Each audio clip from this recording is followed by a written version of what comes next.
What was the text messages? The only reason they're gone is because we were arguing about some that don't even matter, and you know me. I'm energy only. Her energy is negative. I don't with it. So when I see it, it's out the phone. Like, I just didn't respond the way everybody think I should. Why? That clearly says we're not. But you know, what hurt me is for you not to stand there and straighten that out. And I'm gonna tell you something. It made me feel some kind of way about you. That's the real problem. But I didn't know it was gonna turn into all this. Oh, well, I didn't know it was gonna turn into this, but let me tell you something. What I will say is you gotta get some straightening, because the minute anything even makes me look or feel uncomfortable, you should be standing the up and straightening that out. The whole thing just took me back to that place, to when the situation happened. It sometimes triggers me. It can make me super angry at times and shut down, or it can make me snap the out, and you know, I'm human. Be trying to make it right as much as possible. I try to just pay the money, take care of the kid, not try to even put you in a space to be bothered with some you shouldn't even have to go through, you know? And at the end of the day, you ain't got to worry about me ever up again. I understand it's embarrassing. It was I get it. I embarrassed myself. I embarrassed my kids. I already said it. I have definitely not cheated with Jasmine. I am definitely not trying to cheat with Jasmine. There is none of that going on. We have this life that we have created. You know what I'm saying? And it's like, forgiveness is real. People always talk about marriage. What is it? Trust and this, yeah, it's trust. And this communication, it's forgiveness. Like, happens.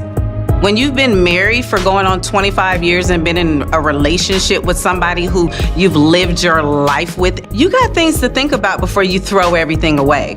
You can ask any woman, from Keisha down to Michelle Obama down.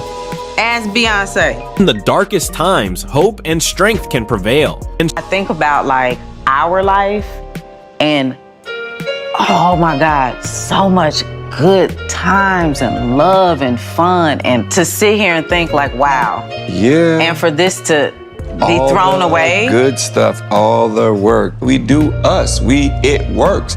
I know I'll get past it, but at the end of the day, when it comes to the situation with Cannon, figure out some type of an understanding. My next steps is simple. Go to my lawyer, legitimize him, keep paying my child support, and just keep my distance. Like, that's all I could do. Can I get a hug?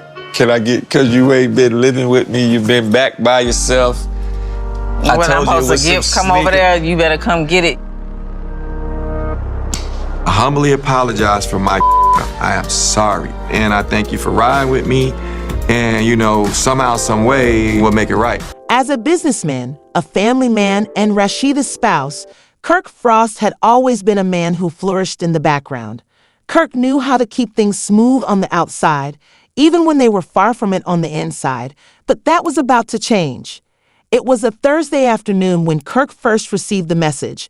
His phone buzzed, and the name Jasmine flashed across the screen. She was a woman he loved, but she also had her own secrets and desires in the world they lived in. He hadn't heard from Jasmine Washington in more than a year, not since the night he believed he had been buried. He hadn't forgotten her, but he had hoped she had forgotten about him. His heart sank as he opened the note. Despite being brief, the text weight struck him like a kick to the stomach. Kirk, I am fully aware of everything, and I have the evidence. Pay me $7 million. Don't try anything foolish. And watch his hand shake as he reads it again if you don't want your wife to see all the messages. The amount of $7 million was absurd and unachievable, but Jasmine wasn't a gamer. She was a calculated danger, and the affair they had, which Kirk had believed was buried with his past, was now her weapon. You couldn't push Jasmine around either then or now because she was unpredictable, ferociously brilliant, and a fireball. Kirk knew she had something on him that might ruin everything he had fought for, including his wife, business, and reputation. Rasheeda would never forgive him if the truth came to light. He quickly dialed Rasheeda's number, but the thought of telling her everything paralyzed him. He couldn't even imagine the hurt on her face, the anger in her eyes, the way she looked at him, the way she might never trust him again. He couldn't bear it, so he did nothing. He pretended everything was fine and told himself he had time, but time was not on his side. Days passed and the messages from Jasmine grew more insistent. Sometimes they came with threats, sometimes with mocking words. She didn't just want the money, she wanted to make him sweat, and Kirk could feel his control slipping through his fingers like sand. He knew what would happen if he didn't act fast, but how could he make $7 million appear out of thin air? His empire was strong, but it wasn't that strong. He'd have to sell everything, his assets, his shares, maybe even borrow from people he didn't trust. But would it be enough? Would he even be able to stop her once she had the money? Jasmine wasn't one to settle for anything less than total victory. He considered the messages she may have had. Would she have preserved all of their texts? Would she have shown Rasheeda the photos, the late-night confessions, and the dark promises he had made to Jasmine?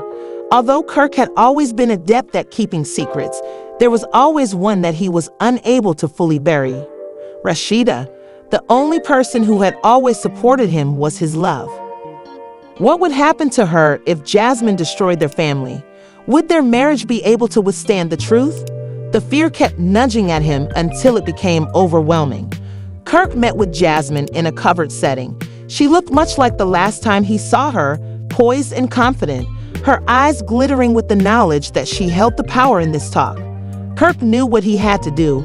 He had no option.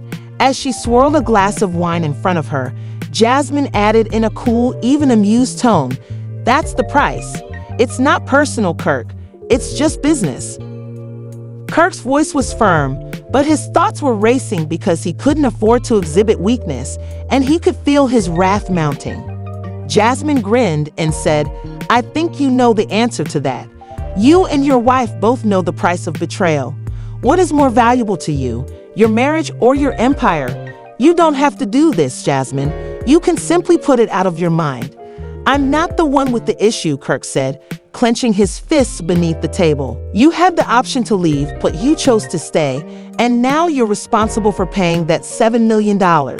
I'm not asking, I'm telling you." Kirk leaned forward, trying to keep his composure, his mind racing, but he knew deep down that he couldn't work things out with Jasmine. There was no win-win situation here, only a loss. As the truth of his circumstances set in, he added in a low voice, "I don't have that kind of money on hand, but I can make it work. I'll get you the money. I don't like to wait, so make sure everything is there when you do." Jasmine lifted an eyebrow, obviously fascinated but not deceived. Kirk got up suddenly, his leg trembling fine, and he mumbled, not trusting himself to say anything else, "Don't worry, Kirk. I'll get the money. And when this is over, you leave for good." When she said, "Once I have what I want, you'll never see me again, but don't think this will go away. You owe me this. You owe me everything." Kirk felt the walls closing in around him. The secret he had worked so hard to keep hidden was now about to consume everything he held dear, and Rasheeda, the woman he loved, would never be the same once she learned the price of his mistake. Now that Jasmine's ultimatum was hanging over him, Kirk could feel the walls closing in.